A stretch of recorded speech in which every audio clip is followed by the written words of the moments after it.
नमस्कार दोस्तों, आप लोगों का मेरे चैनल पे स्वागत है। तो आज मैं, जैसा कि आप लोग जानते हैं, मेरा नाम अर्पित कुमार इलाहाबादिया है। तो अब हम लोग दर्शन शास्त्र की जो फिलॉसफी एक सब्जेक्ट है, इसकी आज हम लोग शुरुआत करेंगे। तो मैं आपको अपने इस चैनल पे फिलॉसफी से रिलेटेड भी चीज़ें बताऊंगा और आशा करता हूं कि आप लोगों को पसंद आएंगी। तो जो लोग चैनल पे नए हैं वो चैनल को लाइक सब्सक्राइब कर लें। तो चैनल में हम बहुत गहराई में चीज़ों को धीरे धीरे समझेंगे। फिलॉसफी क्या है, फिलॉसफी क्यों ज़रूरी है जीवन में, इसकी इम्पोर्टेंस क्यों है, फिलॉसफी का मतलब क्या है, उन सारी चीज़ों पे। और हम इसमें जितनी ज़्यादा से ज़्यादा डीप में चीज़ें होंगी, मैं धीरे धीरे सारी चीज़ों की बात करूँगा, क्योंकि फिलॉसफी बहुत बड़ा सब्जेक्ट है अपने आप में। क्योंकि ये जीवन का दर्शन है। अगर आप परेशान हैं, आप दुखी हैं, आप पीड़ित हैं, तो क्यों पीड़ित है उसका ये एक प्रकार से जो आपके अंदर इच्छाएं हैं, जो डिजायर हैं, जो आप अनुभव करते हैं, उन्हीं को वो किस प्रकार से उनको समझा जाए, जाना जाए, जीवन का जो मूल सार क्या है उसी से संबंधित है। तो फिलॉसफी एक प्रकार की तलाश है जिसके कुछ हमारे सवाल हैं जिसको हम ढूंढना चाहते हैं इसी संसार में, या कि रियलिटी क्या है, लॉजिक क्या है, रीजन क्या है। तो बस फिलॉसफी इसी प्रकार के, ये फिलॉसफी ये नहीं बताती कि ये क्या है, ये बताती व्हाई, ऐसा क्यों है। तो वो क्यों का जो जवाब है उसी को हम समझ सकते हैं कि इसी को ज्ञान का दर्शन भी कहते हैं। ज्ञान का दर्शन, प्रेम का दर्शन, प्रेम का मटेरियल प्रेम भी हो सकता है, नॉन मटेरियल भी प्रेम हो सकता है, कोई सौंदर्य या एस्थेटिक ब्यूटी से रिलेटेड हो सकता है, लॉजिक से आपको प्रेम हो सकता है, रीजन से आपको प्रेम हो सकता है। तो ये जो फिलॉसफी है ये बेसिकली फिलो प्लस सोफिया से मिलकर बना है कि प्रेम और ज्ञान का ये सागर है। इसका मतलब है कि ज्ञान को समझना, ज्ञान क्या, कौन सा ज्ञान कहाँ से मिलेगा, नॉलेज जिसकी हम इपिस्टिमोलॉजी की बात करते हैं, मेटाफिजिक्स की रियलिटी क्या है, क्या जो हम देख रहे हैं यही रियल है, या जो हम चीज़ों को अनुभव कर पा रहे हैं, जैसा हमको दुनिया दिख रही है वैसी है, या कुछ और है। तो इसी चीज़ों की जानकारी जो है वो फिलॉसफी देती है। आशा करता हूँ कि आप लोगों को ये पसंद आया होगा। जैसे ये बताती है कि जो इंसान सच है, न्याय और जीवन का असली समझ चाहता है, तो वही ज्ञान है, वही फिलॉसफर है। दर्शन का मतलब ही है किसी चीज़ को देखना, पर ये जो आँखों से नहीं, बुद्धि और आपके विवेक में जो आप अनुभव करते हैं, कि फिलॉसफी का रियल मकसद है कि तुम्हारा अस्तित्व को समझाना, कि तुम कौन हो, दुनिया का असली रूप समझाना, कि ये सब क्या है, सही और गलत का पता लगाना, कि मैं क्या करूं, मैं किस लिए पैदा हुआ हूँ, जीवन का अर्थ समझना, कि ये जो जीवन मिला है मैं क्यों हूँ, क्या तुम ही हो, या जो तुम बोल रहे हो वही हो, या फिर तुम्हारी ये कहानी है, या मैं को तुम अपना शरीर मान के बैठे हो, या मैं को एटम मान के बैठे हो, या मैं को ये जो तुम्हारा अब सांस चल रही है उससे बोल रहे हो ये मैं है। तो ये मैं क्या है, ये जिस आइडेंटिटी को तुम, तो ये जो आपको परप्लेक्स कर रही है, परेशान कर रही है, गहरे उतार रही है, तालाब में जो आप गोते लगाने का काम कर रहे हैं, बस यही फिलॉसफी है। अब अगर अब इसको हम देखें तो अब जैसे गांव की अगर भाषा में समझा जाए तो किसान कहता है कि मैं फसल लगाता हूँ, तो फिर पता चलता है कि कभी पानी मिलता है, कभी नहीं मिलता है, पर जो मैं फिर क्यों करता हूँ ये सब चीज़ें, अगर मुझे पानी नहीं मिल रहा फिर भी मैं क्यों कर रहा हूँ। तो ये इस वजह से ये आपके एग्जिस्टेंस पे सवाल करती कि आप हैं इस धरती पे, ये जीवन के मकसद पे सवाल करती कि आपकी ज़िंदगी, आप पैदा हुए तो ये आपका एग्जिस्टेंस है कि वो आपको करना पड़ेगा। तो जीवन के मकसद क्या है, आपके उद्देश्य क्या है, फिलॉसफी वहीं से शुरू होती है। ये एक प्रकार की पूरी मैकेनिक, पूरी, हम कह सकते हैं कि एक ऐसी चीज़ें हैं जिसमें आप गहरे उतरते हैं समुंदर में से, जैसे बूंद से नहीं पता चलता है। तो ये जो समुंदर की गहराई है उसको जानने का प्रयास है, जिसमें जो आपकी सोच, दुनिया की सोच को सोचने का जो ये नज़रिया है, या उसमें क्या सच्चाई है, क्या रियलिटी है, यही सब चीज़ें हैं। कि जैसे तुम कह दो कि तुम रोटी खा रहे हो, तो जब फिलासफर है वो पूछेगा पर ये रोटी जो तुम खा रहे हो, क्या तुम रोटी खा रहे हो तो ये भूख तुम्हें खिला रही है, मतलब कि इसका ये कहने का मतलब है कि ये जो रोटी खा रहे हो तुम ही खा रहे हो, या भूख तुमसे करा रही। तो रियलिटी क्या है, रियल क्या है, इसका असली स्वरूप क्या है। तो वही जो चीज़ें हैं वही हमारे अंदर जानने की जो जिज्ञासा है, जो समझने की जो चाहत है, जो ज्ञान का एक समावेश है, संगम है, वही ये फिलॉसफी है। तो ये इस चीज़ पे बात करती है कि जैसे इसमें पूछा जाए अगर और चीज़ों पे उतरें कि जैसे औरत पुरुष का अगर व्यवहार समझा जाए तो जब कोई कहता है कि लड़कियां इमोशनल होती हैं तो फिलासफर ये पूछेगा कि इमोशनल वीकनेस है या स्ट्रेंथ है। अब इसके कैसे पता लगाया जाए कि इमोशन से मजबूती मिलती है या उस वो एक प्रकार से आपको कमज़ोर करती है। तो ये क्या सही है ये गलत है। तो ये जो नैतिक शास्त्र जिसको हम या इथिक्स बोलते हैं, नैतिक की ड्यूटी क्या है, क्या मोरल है, क्या इमोरल है, तो ये जो लॉजिक मिलता है ये भी कहीं ना कहीं फिलॉसफी के ही रूप में इथिक्स जो है उसी की एक ब्रांच हम कह सकते हैं। तो फिलॉसफी को आप समझ सकते हैं कि इसके कई प्रकार के जो डायमेंशन है, जिसमें मेटाफिजिक्स है जिसको हम अध्यात्म शास्त्र बोलते हैं कि रियलिटी क्या है, ये जो संसार दिख रहा है, ये जो आप अनुभव कर रहे हैं, ये सब चीज़ें जैसे सपना आपने देखा और फिर आप जगे तो आपको पता लगा कि वो तो असली नहीं था। तो ब्रह्मांड में हम क्या रोल निभा रहे हैं, मैं शरीर हूँ या चेतना। तो जो यही सोच है कि ये आप जो बोल रहे हैं ये शरीर है या ये जो कॉन्शियसनेस है ये क्या चीज़ है। तो ये जो सवाल है ये रियल है भी या आप सिर्फ भ्रम में जी रहे हैं। तो यही मेटाफिजिक्स है कि रियलिटी क्या है, वास्तव में सच क्या है, ये जो रियल दिख रहा है ये एक्चुअली में रियल है भी या नहीं है। तो यही जो सोच आपके अंदर पैदा करती है, सवाल पैदा करती है, बस हम इसी को कहते हैं कि ये फिलॉसफी है। इसीलिए ये सब मदर ऑफ ऑल साइंस है, क्योंकि ये आपको जिंदगी के सबसे गहरे अनुभव पे ये नहीं सिखाती कि पढ़ाई है तो पढ़ाई करना है, पढ़ाई करके क्या बनना है, कमाना है पैसा, ये सब तो बताती, लेकिन ये बताती कि पढ़ाई करना ही क्यों है। तो ये वाई सिखाती है, लॉजिक देती है, रीजन देती है, उसकी गहराई तक जो जांच पड़ताल करने का ये सब्जेक्ट है, जिसमें से एक इपिस्टेमोलॉजी भी है जिसको हम ज्ञान शास्त्र कहते हैं कि जो ये हमको ज्ञान मिलता है ये कहाँ से मिलता है, और ये जो ज्ञान मिलता है क्या एक्चुअली में ये सही ज्ञान है जो हम आँखों से कोई सच देखते हैं, मन में महसूस करते हैं, क्या यही ज्ञान है। जैसे इंडियन कॉन्स्टेंट में प्रत्यक्ष जो चीज़ें हमको दिख रही हैं, प्रत्यक्ष में जैसे कोई भी चीज़ आपकी आंखों के सामने आई जिसमें आप अनुमान लगाते हैं, कुछ इंटरफेरेंस करते हैं और शब्द जो कहीं पे कुछ चीज़ लिखी होती है, तो ये जो है ये एक प्रकार के प्रमाण होते हैं जिससे आप उस चीज़ को महसूस करते हैं, उस ज्ञान को जानने का प्रयास करते हैं। तो यही जो है ज्ञान कैसे मिला, कहाँ से आया, प्रत्यक्ष रूप में, अनुमान के रूप में, इन्फ्रेंस के रूप में, तो ये कुछ तरीके हैं जिसके जरिए आप ज्ञान अर्जित करते हैं। तो ये फिलॉसफी की ही शाखाएं हैं, फिलॉसफी के बारे में ही बताती हैं।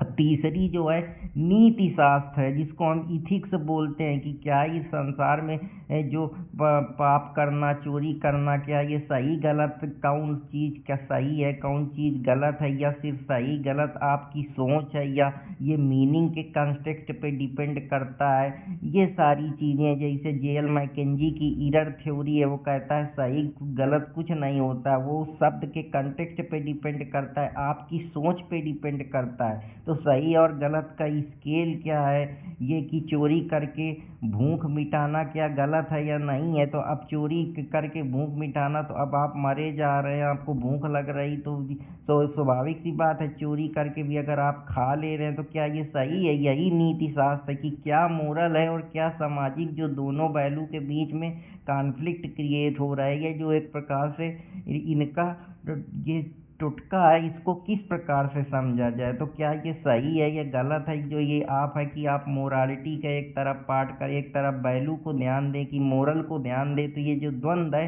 इसी को हम नीति बोलते हैं कि ये हमने नीति बनाई, ये कस्टम के हिसाब से भी हो सकती है, आपके वैल्यू पे भी हो सकती है, आपके कॉमन कलेक्टिव कंसाइंस पे भी हो सकती है, जो आपने रूल्स बना रखे हैं या कोई लॉ बना रखा है, या मोरालिटी, या जो आपके यूजेज हैं, इन सारी चीज़ों से मिलकर बनी है। लॉजिक हमको तर्क देता है कि दो दो चार होता है। जैसे हम किसी चीज़ पे लॉजिक बनाते हैं तो सोचने का ही हमको तरीका बताता है कि जैसे वो कहता है आर बैचलर आर्ट जो होते हैं मैन होते हैं, तो सोक्रेटी एक मैन है। तो इस प्रकार से जो ये लॉजिक आर्गूमेंट करना सिखाती है, यही तर्क है कि अगर सब मरने वाले हैं तो फिर जीना छोड़ देना चाहिए। तो ऐसा नहीं कि सब मरने वाले तो हमें जीना छोड़ दिए, नहीं, क्योंकि यही जो चीज़ें हैं हमारे अंदर लॉजिक पैदा करती हैं। तो ये जो सारी चीज़ें, क्योंकि लॉजिक कहता है कि जीवन में अर्थ बनाना ही जीवन का मकसद है।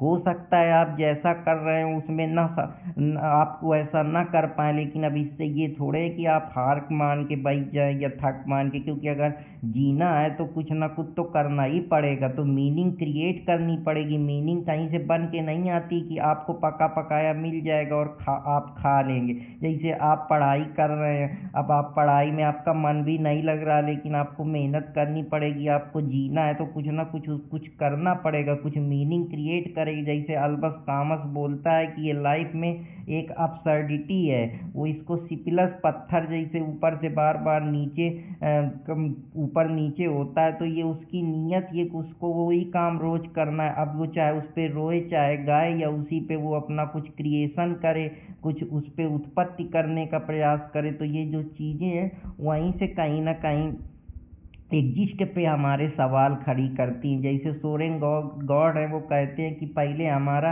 इसेंस है, इसके बाद पहले हमारा एग्जिस्टेंस आया, तभी हमारा इसेंस आया। अगर हम एग्जिस्ट ही ना करते तो हम अपना इसेंस कैसे बनाते। तो ये कुछ चीज़ें हैं, जब मैं इनके और गहरे उतरूँगा, हम एक एक वेस्टर्न और इंडियन फिलासफर के बारे में समझेंगे, तो मैं इस पर डिटेल में बात करूँगा। तो ये जीवन एक प्रकार से नीरस है, इसमें आपको अर्थ बनाना पड़ेगा, मीनिंग देनी पड़ेगी, आपको कुछ ना कुछ करना पड़ेगा। आपके हिसाब से जीवन नहीं चलेगा। जीवन को चलाने के लिए जीवन अपने हिसाब से ही चलेगा, वो जैसा है वो वैसा ही है। बस आपको अपने मन को समझाना पड़ेगा, और एक जिंदगी में चाहे आपका मन हो चाहे ना हो, कुछ अर्थ क्रिएट करना पड़ेगा, किसी न किसी चीज़ को मीनिंग देना पड़ेगा। अब वो मीनिंग हो सकती है कि आप जो करना चाह रहे हैं वो आपसे नहीं हो रहा, तो आप कुछ दूसरा काम करें, फिर उसी में आपको खुशी ढूंढनी पड़ेगी, और उसके अलावा कोई चारा नहीं है। ऐसे ही एस्थेटिक एक ब्रांच है जो सौंदर्यता की बात करती कि ये जो संसार है क्या यही सुंदर है। सुंदर क्या है? सुंदर भावनाएं हैं, सुंदर विचार है, सुंदर ज्ञान है, सुंदर ब्यूटी है, सुंदर कला है। क्या सुंदर है? तो ये सुंदर जो है, जो जो ऐसा सुंदरता है जो आपके मन को शांत कर दे, तो ये क्या चीज़ें सुंदर। आप इंडियन में कांस्टेंट में सुंदरता का क्या समझ रहे हैं? क्या सुंदर ये संसार है, सुंदर ये सोशल सिस्टम है, सुंदर एक इंसान है, सुंदर एक कोई मटेरियल चीज़ है, नॉन मटेरियल। तो सुंदरता की आपके जीवन में क्या व्याख्या है? तो बस ये जो सोचने की कि सुंदर क्यों है, सुंदरता क्या है, तो ये जो क्या क्यों, ये सब चीज़ें हैं जो आपके अंदर जिज्ञासा पैदा करती हैं। जिज्ञासा का ही नाम फिलॉसफी है। तो आशा करता हूँ कि आप लोगों को ये भी पसंद आया होगा। अब इंडियन की और वेस्टर्न एंगल से अगर देखें तो इंडियन फिलॉसफी यही करती कि इंडिया दर्शन का कोर है, कि मोक्ष और सत्य की प्राप्ति की। हमने सब कुछ देखा, सब कुछ जाना, अब जो भी समस्याएं हैं हम उनसे पार निकलना चाहते हैं। मोक्ष में मतलब जब हमारी कोई इच्छा ना बचे, कोई हमारी डिजायर ना बचे, हमारा मन अनंत तरीके से बिल्कुल शांत हो जाए, इम्पटीनेस हो जाए, इस संसार के जो धारा में है, जैसे धारा बह रही है इस संसार की, उसी में विलीन हो जाए, उसी अस्तित्व में खो जाए, जिसको नागार्जुन इम्पटीनेस बोलता है। तो वही सत्य की प्राप्ति है। लेकिन वेदांत कहता है कि ब्रह्म ही एक सत्य है, जगत मिथ्या है। तो ब्रह्मा जो है, ये जो चेतना है वही सत्यता है, बाकी जितना भी संसार है सब झूठा है, इल्यूजन में है। चाहे रिश्ते हो, चाहे घर हो, चाहे कोई मटेरियल चीज हो, चाहे आपके जो भी आप अनुभव करते हैं, इंद्रियों का सुख लेते हैं, वो एक क्षण भंगुर है, वो टेम्पोरल है। तो यही सारी चीजें हैं जिसके बारे में बात करता है। तो अब हम लोग सांख्य फिलॉसफी की सब बात करते हैं। तो सांख्य फिलॉसफी जो है ये बताती है कि प्रकृति और पुरुष का संघर्ष ही जीवन है।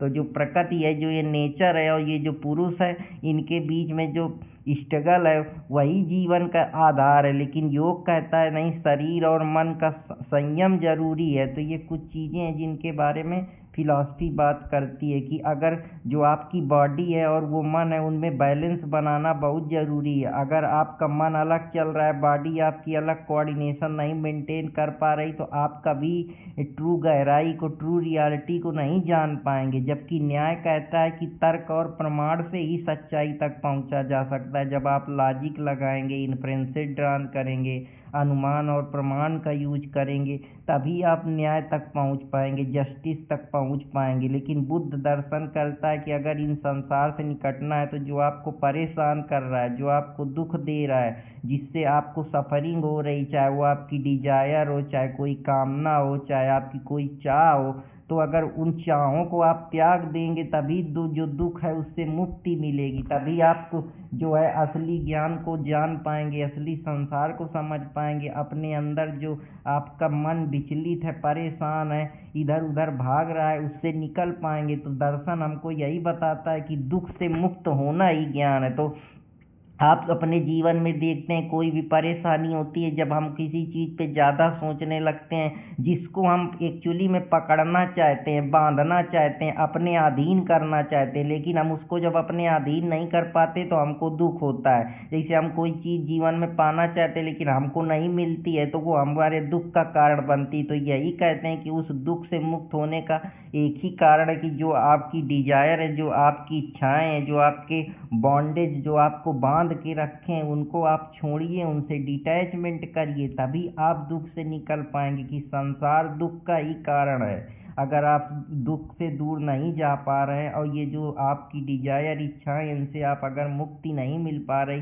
तो आप कभी भी मुक्त नहीं हो पाएंगे। जबकि जैन दर्शन अनेकवाद की बात करता है कि सच्चाई का कोई एक रूप नहीं है, अनेक प्रकार के रूप है। जैसे वो एक हाथी होता है, तो एक जो हाथी का पैर, उसको कोई दूसरी रियलिटी समझ में आती है, दूसरी पूंछ देखता है तो उसको सांप की रियलिटी समझ में आती है, तीसरा सूंड देखता है तो उसको कोई रियलिटी समझ में आती है। बाद में पता चलता है कि सबके अलग अलग तरीके से उन्होंने अपनी सच्चाई को बयान करा। तो यही अनेकवाद की फिलॉसफी है। तो जब मैं इनके बारे में डिटेल में बात करूंगा तो मैं और गहराई पे उतरूंगा। आशा करता हूं कि आप लोगों को अभी ये बेसिक चीज़ें हैं जिन पे हम बात कर रहे हैं।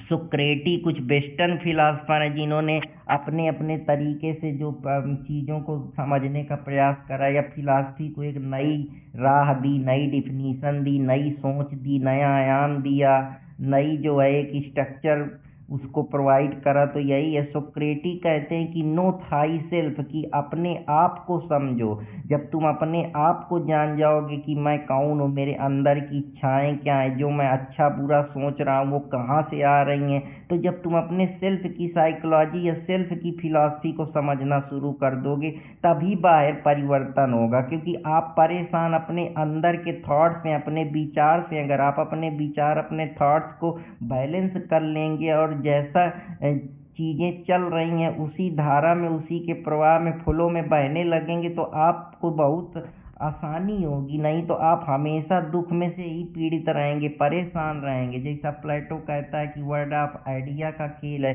कि असली दुनिया नज़र नहीं आती है। जैसे हमको ऊपरी ऊपरी देख के लगता है कि सबके जीवन में बड़ा मस्त चल रहा है, सब अच्छे हैं, लेकिन एक्चुअली में रियलिटी कुछ और ही है। जैसे सब कोई फेसबुक, व्हाट्सएप में डीपी लगाता है, बड़ी बड़ी गाड़ियों में चलता है, तो हमको लगता है इनकी ज़िंदगी बड़ी स्मूथ है, लेकिन अंदर से वही जाने, रब जाने कि उनके जीवन में क्या चलता है। तो कोई कभी पूर्ण नहीं होता है। असली जो दुनिया की रियलिटी है वो किसी को नहीं, हम सब लोग भ्रम में जीते हैं। जब वहाँ जाते हैं तब हमें उसकी असलियत का एहसास लगता है। एक जो एग्जाम निकाल लेते हैं तो लगता है वही दुनिया की बड़ी रियलिटी है, जब वहाँ जाते हैं तो पता लगता है यहाँ भी दर्द है। या कोई काम करते हैं तो पहले लगता है कि यार दूसरा जब वो काम करता है तो हमको लगता है यार इसके जीवन में बड़ा अच्छा है, चलो हम भी यही काम करते हैं। जब उसमें नीरसपन आता है, नहीं उसमें रस आता है, तो लगता है कि ये भी काम बेकार है। तो बस ऐसे ही हम इल्यूजन में ज़िंदगी भर जीते रहते हैं और हमको लगता है कि हमारे अलावा यहाँ कोई दूसरा ज्ञानी है ही नहीं है। तो बस यही समस्याएं हैं जो कहीं ना कहीं आपके दर्द का कारण है, आपको परेशानियां दे रही। तो किसी चीज़ को अगर आप ज़्यादा पकड़ेंगे तो आपको दर्द देगी। आप उसको फ्लो में छोड़ दीजिए, उसको अपने हिसाब से बहने दीजिए, आपकी आधे से ज़्यादा चीज़ें आसान हो जाएंगी। पैसा नहीं है तो हम उसको पकड़ने का प्रयास करते हैं, इसीलिए वो नहीं आता है। हमारी फैमिली नहीं है तो हम उसको ज़्यादा पकड़ते हैं तो उससे दर्द हमको होता है, हम जो हमारे अंदर मोह बंधन पैदा करती है। तो ये भी सारी चीज़ें हैं जो कहीं ना कहीं फिलॉसफी से ही इंटरलिंकेज हैं या जुड़ी हुई हैं। जैसे लॉजिक और रीजन ही ज्ञान का आधार है। जैसे जो डिकार्ट है वो कहता है कगिटो अर्गिको सूम, कि वही है, मैं सोच पा रहा हूँ इसीलिए मैं हूँ। अगर मैं सोच ही ना पा रहा होता तो मेरा एग्जिस्टेंस कोई ना होता। तो ये जो एग्जिस्टेंस है, अस्तित्ववाद की जो ये फिलॉसफी है, ये इसी के बारे में बात करती है कि हमारा एग्जिस्टेंस है, इसका मतलब हम एग्जिस्ट करते हैं। जैसे ये संसार में मैं सोच पा रहा हूँ, देख पा रहा हूँ, अपने हिसाब से समझ पा रहा हूँ। अब यही चीज़ है जो मेरे अंदर रीजन की, जो मैं उस पर आर्गूमेंट कर रहा हूँ, उससे फिर मैं एक जो है आर्गूमेंट बनाने के पास जजमेंट कंक्लूजन तक पहुँच पा रहा हूँ लॉजिक लगा के या इन्फ्रेंसेस का यूज करके। तो वही मेरे रीजन का आधार है, जिसको कांट कहता है या ह्यूम जो है उसको बताता है। जैसे ये सारी चीज़ें हैं जो कहीं ना कहीं इंटरलिंकेज है। जैसे डिकार्ड कहता है कि I think therefore I am, कि सोचना ही मेरे अस्तित्व का प्रमाण है। अगर मैं सोच ही ना पाता तो मैं कैसे कहता।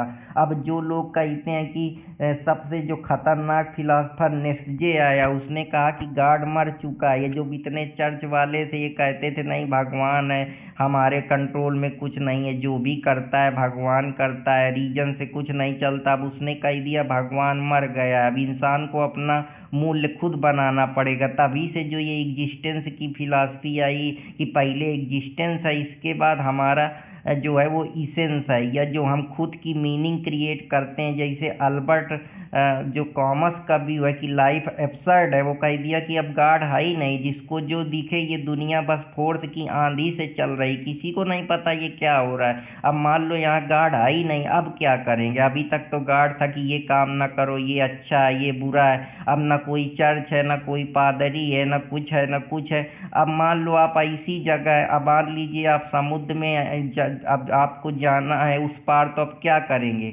या तो समुद्र में जाने के लिए दो ही चारा हैं, या तो समुद्र में आपको उसके लिए तैरना सीखना पड़ेगा, या कोई अर्थ मीनिंग क्रिएट करनी पड़ेगी वहाँ तक पहुँचने के लिए। तो वो मीनिंग कैसे क्रिएट करेंगे। तो ऐसे ही है कि ज़िंदगी में कभी कभी जो चीज़ें होती हैं वो आपके हित में नहीं होती हैं, लेकिन आपको उसको बाई हुक बाई क्रुक उसको पहचानना पड़ता है, उस पर काम करना पड़ता है, चाहे आपका मन हो चाहे ना मन हो। अगर आप अनएम्प्लॉयमेंट हैं तो आपको रोजगार ढूंढना पड़ेगा, क्योंकि उसके अलावा कोई चारा नहीं है। और वो चाहे आपको अच्छा लगे चाहे बुरा लगे, लेकिन वो मीनिंग आपको बनानी पड़ेगी। तो वो मूल्य खुद आप बनाएंगे, कोई दूसरा नहीं करेगा कि दूसरों के कि ये फलाने हमारे चाचा विधायक हैं वो आके मदद कर देंगे। तो आप अपना अस्तित्व खुद बनाइए, ये फिलॉसफी कहती है।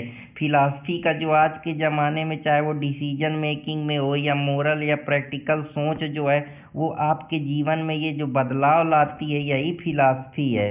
तो आशा करता हूँ कि आप लोगों को ये भी पसंद आएगा। ये आपके माइंड सेट को मजबूत करती है। अगर आप डिप्रेशन एंजाइटी में, तो ये आपके अंदर की जो समस्याएं हैं, जो आपकी डिजायर हैं, इच्छाएं हैं, उनसे लड़ती हैं। इसलिए वो आपको हेल्प करती हैं कि आप चेतना से जी रहे हैं, आप अकेले नहीं हैं। ये कॉन्शियसनेस से है, ये एक अल्टीमेट रियलिटी ब्रह्म ही है जिसको वेदांत कहता है। तो वो चेतना पे चलती है। ये आपको चीज़ों को समझने का कि जो कॉन्स्टिट्यूशन के आइडियल हैं, जस्टिस क्या है, इक्वलिटी क्या है, लिबर्टी क्या है, ये सब फिलॉसफल रूट से ही आए हैं। ये कम्युनिकेशन लॉजिक में आपके माइंड को और शार्प करती है, आपकी रीजनिंग को इम्प्रूव करती है। तो फिलॉसफी का जीवन में बहुत बड़ा योगदान है। लाइफ अंडरस्टैंडिंग देती है कि मैं अपनी ज़िंदगी में क्या चाहता हूँ, और मैं अगर चाहता हूँ तो क्यों चाहता हूँ। तो ये इसका जवाब फिलॉसफी ही देती है कि मैं अगर ऐसा बनना चाहता हूँ तो क्यों बनना चाहता हूँ। तो फिलॉसफी वो चश्मा है जिससे दुनिया वैसी ही दिखती है।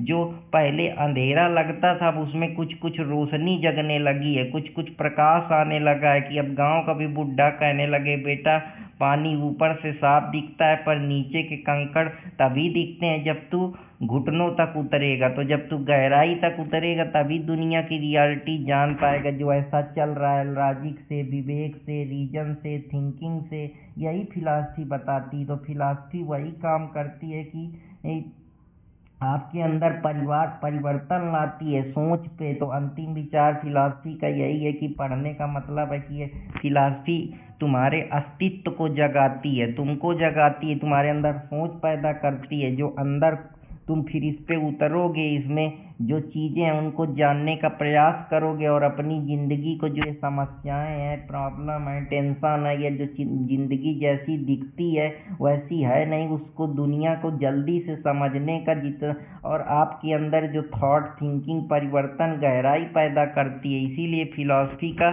जीवन में बहुत बड़ा महत्व है। तो फिर मिलूंगा कोई नए टॉपिक के साथ, तब तक हंसते रहें, मुस्कुराते रहें और चैनल को लाइक सब्सक्राइब करते रहें। अपने दोस्त अर्पित कुमार इलाहाबादिया के साथ जुड़े रहें।